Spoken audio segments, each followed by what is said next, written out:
tonight. That I am here tonight is a testament to the dedication of generations before me, women and men who believed so fiercely in the promise of equality, liberty, and justice for all. This week marks the 100th anniversary of the passage of the 19th Amendment, and we celebrate the women who fought for that right. Yet so many of the black women who helped secure that victory were still prohibited from voting long after its ratification. But they were undeterred. Without fanfare or recognition, they organized and testified and rallied and marched and fought, not just for their vote, but for a seat at the table. These women and the generations that followed worked to make democracy and opportunity real in the lives of all of us who followed.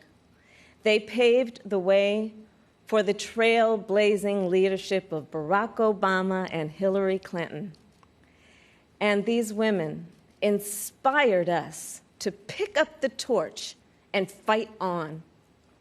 Women like Mary Church Terrell, Mary Cloyd Bethune, Fannie Lou Hamer, and Diane Nash, Constance Baker Motley, and the great Shirley Chisholm. We're not often taught their stories, but as Americans, we all stand on their shoulders. And there's another woman whose name isn't known, whose story isn't shared, another woman whose shoulders I stand on. And that's my mother, Kamala Gopalan Harris. She came here from India at age 19 to pursue her dream of curing cancer. At the University of California, Berkeley, she met my father, Donald Harris, who had come from Jamaica to study economics. They fell in love in that most American way while marching together for justice in the civil rights movement of the 1960s.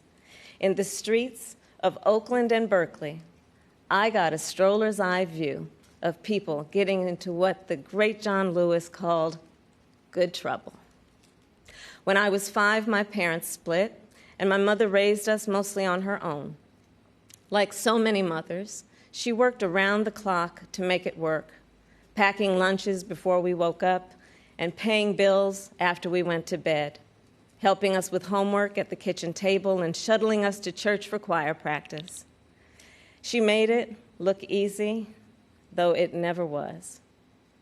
My mother instilled in my sister Maya and me the values that would chart the course of our lives. She raised us to be proud, strong black women, and she raised us to know and be proud of our Indian heritage.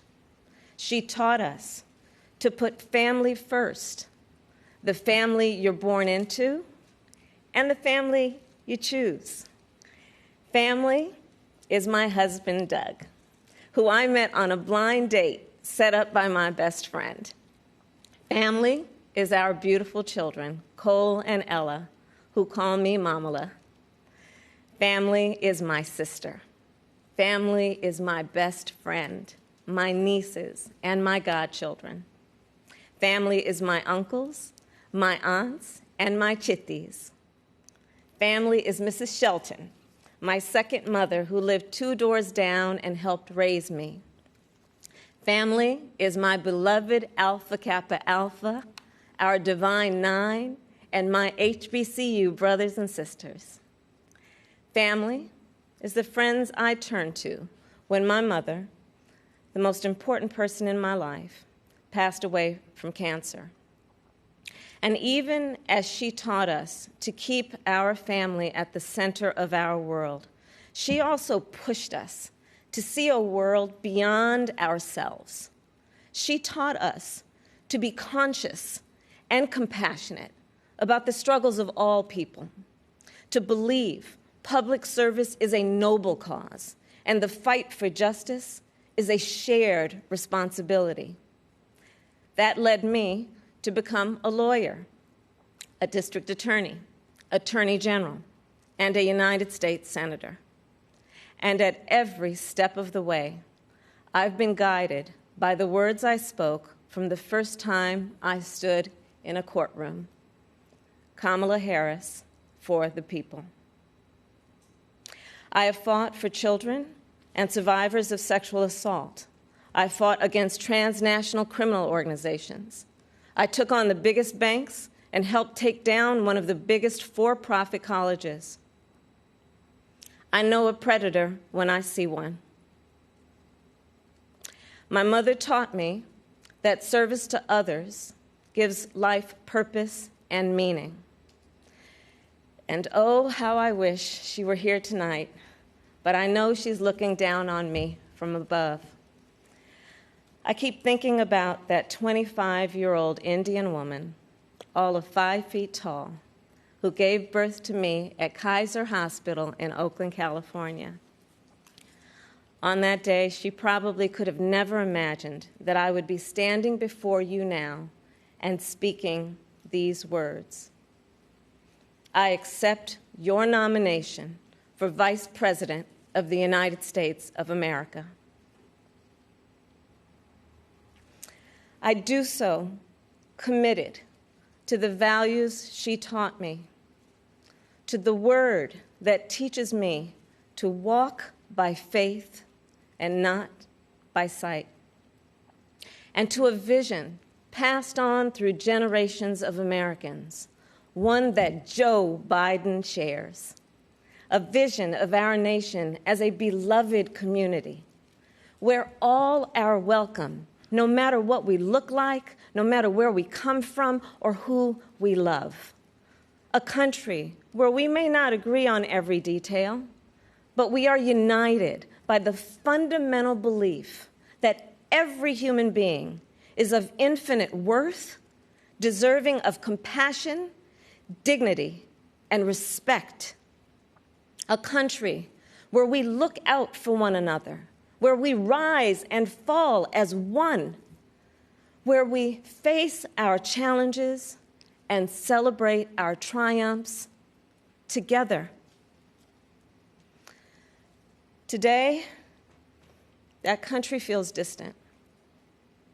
Donald Trump's failure of leadership has cost lives and livelihoods. If you're a parent struggling with your child's remote learning, or you're a teacher struggling on the other side of that screen, you know what we're doing right now is not working.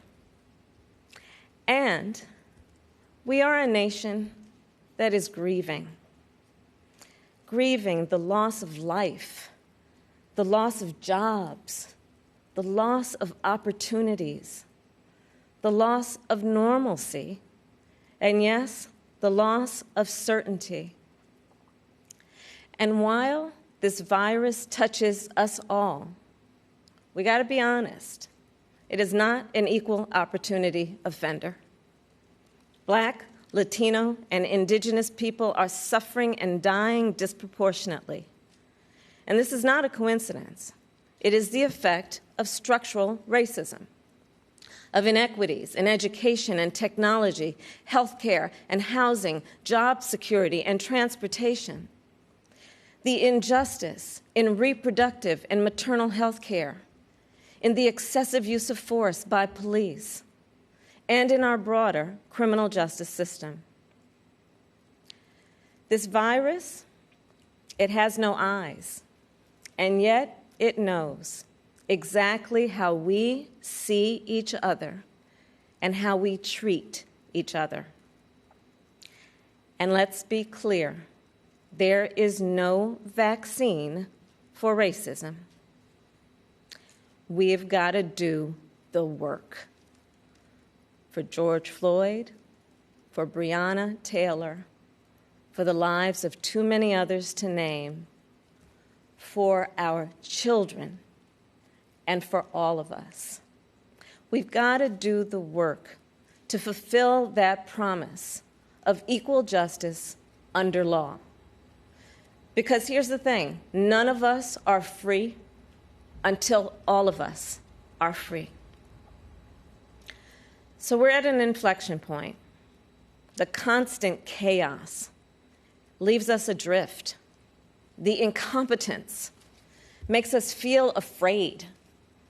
The callousness makes us feel alone. It's a lot. And here's the thing. We can do better and deserve so much more.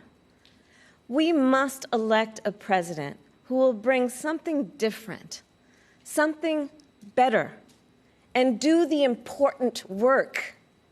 A president who will bring all of us together, Black, white, Latino, Asian, Indigenous, to achieve the future we collectively want. We must elect Joe Biden. And I will tell you, I knew Joe as vice president. I knew Joe on the campaign trail. And I first got to know Joe as the father of my friend. So Joe's son, Beau, and I served as attorneys general of our states, Delaware and California. During the Great Recession, he and I spoke on the phone nearly every day, working together to win back billions of dollars for homeowners from the big banks that foreclosed on people's homes. And Beau and I, we would talk about his family, how as a single father, Joe would spend 4 hours every day riding the train back and forth from Wilmington to Washington. Beau and Hunter got to have breakfast every morning with their dad. They went to sleep every night with the sound of his voice reading bedtime stories. And while they endured an unspeakable loss, those two little boys always knew that they were deeply, unconditionally loved. And what also moved me about Joe is the work that he did as he was going back and forth. This is the leader who wrote the Violence Against Women Act and enacted the assault weapons ban, who as vice president implemented the Recovery Act, which brought our country back from the Great Recessions. He championed the Affordable Care Act, protecting millions of Americans with pre-existing conditions, who spent decades promoting American values and interests around the world. Joe, he believes we stand with our allies and stand up to our adversaries. Right now, we have a president who turns our tragedies into political weapons. Joe will be a president who turns our challenges into purpose. Joe will bring us together to build an economy that doesn't leave anyone behind, where a good-paying job is the floor, not the ceiling. Joe will bring us together to end this pandemic and make sure that we are prepared for the next one. Joe will bring us together to squarely face and dismantle racial injustice, furthering the work of generations. Joe and I believe that we can build that beloved community, one that is strong and decent, just and kind, one in which we can all see ourselves. That's the vision that our parents and grandparents fought for, the vision that made my own life possible, the vision that makes the American promise, for all its complexities and imperfections, a promise worth fighting for. So make no mistake, the road ahead is not easy. We may stumble. We may fall short. But I pledge to you that we will act boldly and deal with our challenges honestly. We will speak truths, and we will act with the same faith in you that we ask you to place in us. We believe that our country, all of us, will stand together for a better future. And we already are. We see it in the doctors, the nurses, the home health care workers, and frontline workers who are risking their lives to save people they've never met. We see it in the teachers and truck drivers, the factory workers and farmers, the postal workers and poll workers, all putting their own safety on the line to help us get through this pandemic. And we see it in so many of you who are working, not just to get us through our current crisis, but to somewhere better. There's something happening all across our country. It's not about Joe or me. It's about you. And it's about us. People of all ages and colors and creeds who are, yes, taken to the streets, and also persuading our family members, rallying our friends, organizing our neighbors, and getting out the vote. And we have shown that when we vote, we expand access to health care and expand access to the ballot box and ensure that more working families can make a decent living. And I'm so inspired by a new generation. You are pushing us to realize the ideals of our nation, pushing us to live the values we share: decency and fairness, justice and love. You are patriots who remind us that to love our country is to fight for the ideals of our country. In this election, we have a chance to change the course of history. We're all in this fight. You, me, and Joe, together. What an awesome responsibility. What an awesome privilege. So let's fight with conviction. Let's fight with hope.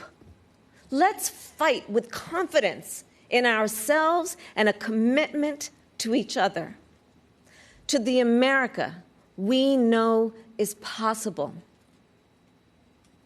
the America we love.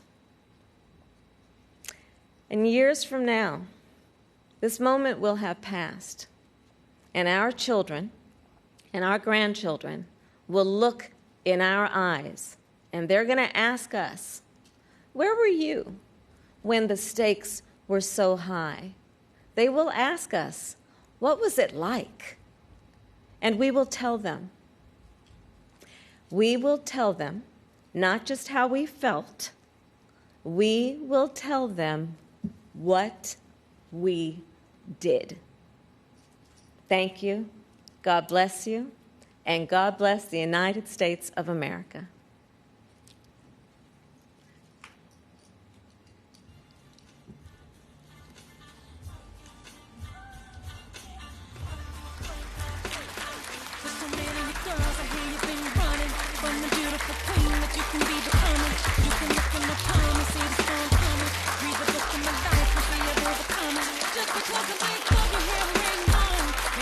Criticize you for your skin tone.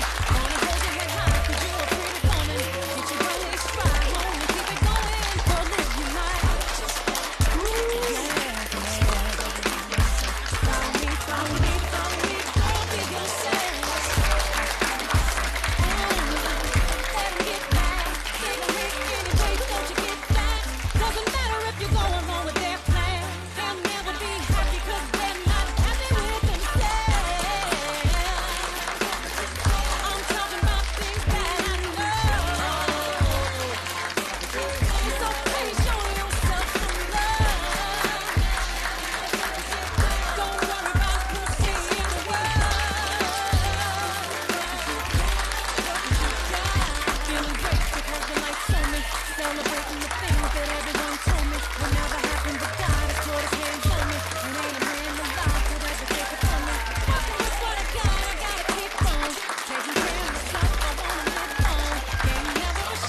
Thank you, Senator Harris. So powerful. To close out the night, we've got some amazing